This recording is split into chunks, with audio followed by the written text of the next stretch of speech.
You guys know the famous game Air Hockey, which made it to arcades in 1969 and just sucked down $1 and really just was mostly based off of luck, and both players just hit the puck however, and by chance sometimes got goals? Well, it took them about 50 years to figure out how to make it free. Not necessarily less luck-based, but free. Unfortunately, it doesn't really seem like this game has anything too special, but it has its own little appeals to it. And I don't necessarily think it's good, but I like it. And if you don't understand, well, go play Roblox at 10 a.m. with one of your friends and come back, you'll understand.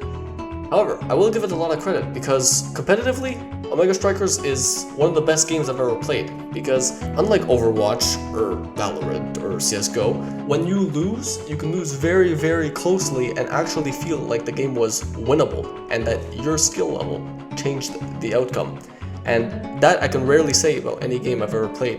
But I do think that this is at least mostly because the game is new, and like any new game, the people that are playing it, especially competitively, don't actually really understand all of the mechanics quite yet.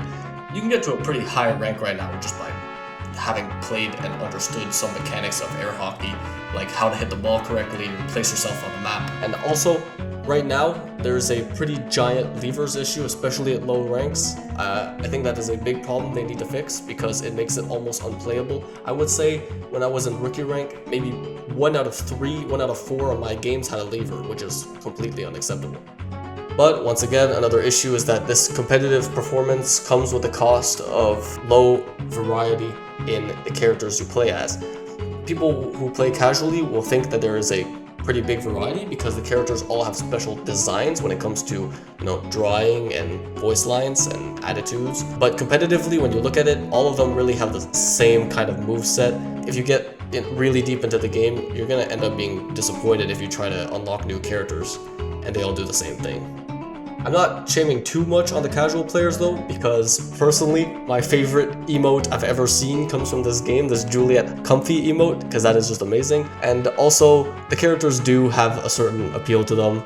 Like Juliet I was mentioning, when she gets a goal, she does this very cute voice line, which I love a lot. Keep calm. Oh my god, I did it!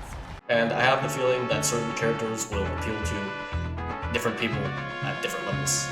All in all, the game's a little entertaining, but I wouldn't get too invested into it right now because I get the feeling it's gonna die off pretty quickly.